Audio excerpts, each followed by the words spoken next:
salah satunya juga merupakan tugas akhirnya kalian nih, tugas besar kalian. Jadi di tugas besar kalian kan saya batasi permasalahannya adalah kalian hanya menggunakan beban gravitasi aja. Nah, beban gravitasi itu akan menyebabkan gaya atau lentutannya ke bawah saat ada gravitasi, tidak ke samping. Nah, itu disebut portal tidak bergoyang. Jadi dia cuma hanya menerima beban gravitasi aja ya. Di tugas besar kalian yang harus kalian lakukan pertama kali adalah mencari beban. Beban kemarin kita sudah sepakati kita pakai metode apa? Metode amplop ya.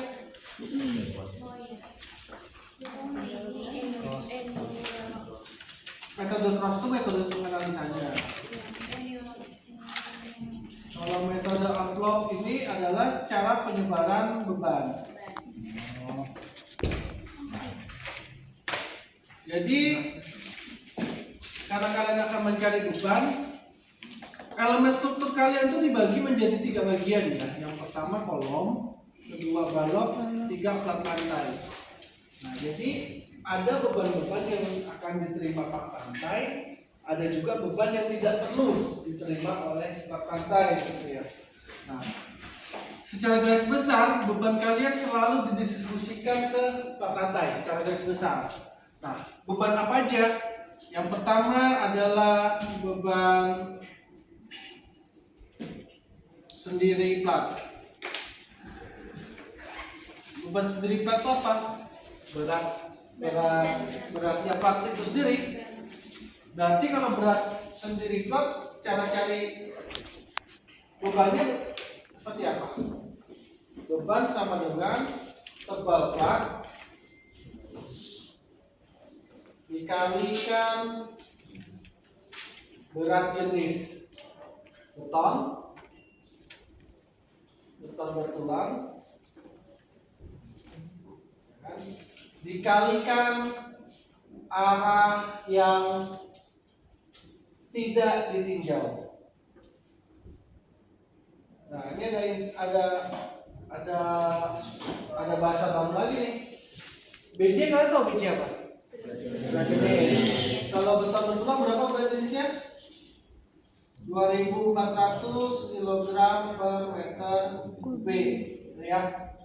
Nah, lalu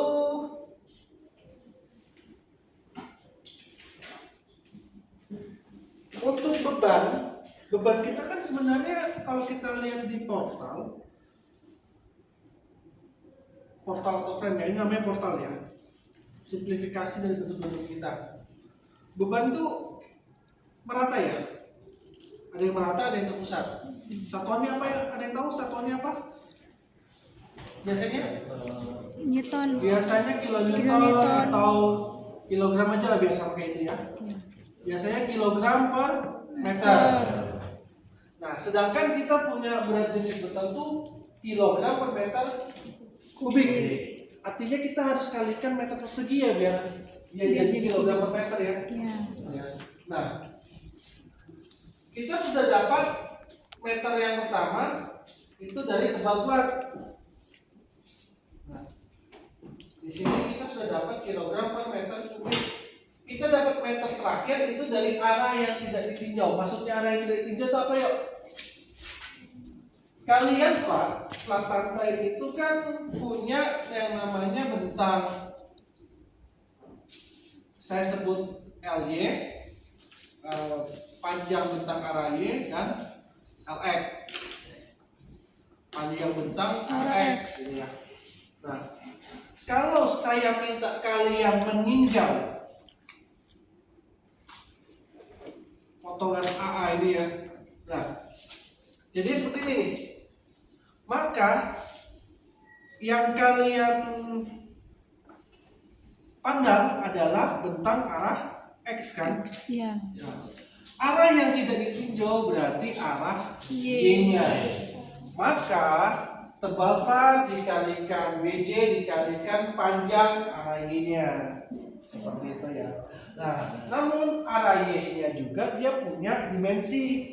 Dimensinya kita kenal dengan metode envelope atau metode amplop, di mana bentang yang pendek akan membentuk segitiga, ya toh? Nah, bentang yang panjang akan membentuk trapesium. Trapesium. Ini kan? Ya. Tinggi bentang atau tinggi beban, kalau ditinjau kalian tinjau arah LX berarti kan bentuk beban seperti ini nanti nih. Nah, benar kan? Ya. Dia punya tinggi. Nah, tingginya itu merupakan setengah dari LY. Sama dengan LY per 2. Maka arah yang tidak ditinjau itu merupakan tinggi dari beban trapesiumnya, atau dalam hal ini LY per 2. Ya. Jadi kalau kalian ninjaunya arah LY, maka tingginya adalah LX, LX. tapi setinggi ini aja, setinggi ini aja, bukan setinggi semuanya, gitu ya. Bisa dipahami nggak?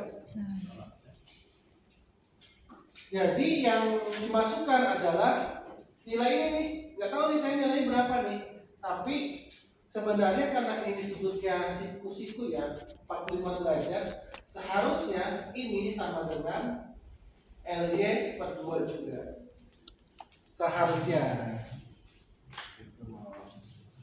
Maka arah yang tidak ditinjau itu sama dengan LY per 2 meter. Kita sudah dapat meter kalikan kilogram per meter, kan sudah dapat kilogram per meter. Maka kita sudah dapat bahan ratanya. Gitu ya. Ini kalau berat sendiri plat. Nah, kembali lagi, beban yang terjadi ini adalah beban yang terjadi di plat lantai. Ya. Maka selain berat sendiri plat, ada yang namanya beban mati tambahan.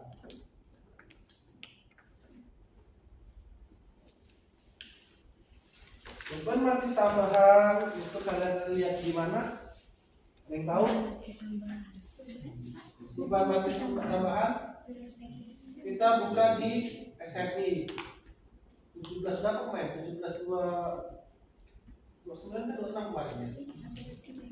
Coba aja dicek aja ya. Nah, ini biasanya yang harus kalian pastikan lagi adalah biasanya dia ada namanya beban MEP. MEP apa? Mekanika Elektrika Plumbing. Ya. Kalau di SMI tulisannya misal 21 kg per meter, maka langsung kalian pakai. Karena kita membutuhkan satuannya kilogram per meter. Betul kan? Tapi nanti ada juga yang bebannya seperti ini. Beban keramik. Keramik plus spesi misal. Saya nggak tahu nilainya nih. Misal 18 kg per meter persegi. Beban keramik pasti nanti persegi. Kalau sudah kayak gini, kalian harus mengubahnya menjadi kilogram per meter kan? Caranya gimana? Kalian kalikan dengan tebal keramik dan spesi. Jadi kalau misalnya nih tebal keramik dan spesi kalian 2 cm, maka 18 dikalikan 0,02 sama dengan 036 kilogram per meter. Ketika satuannya sama-sama kilogram per meter, itu bisa langsung kalian jumlahkan. Satuan sama bisa langsung kalian jumlahkan. Yang ketiga adalah beban hidup. Beban hidup berdasarkan apa? Kemarin fungsi bangunan. Fungsi bangunan. Yang kedua posisi lantai. Posisi lantai.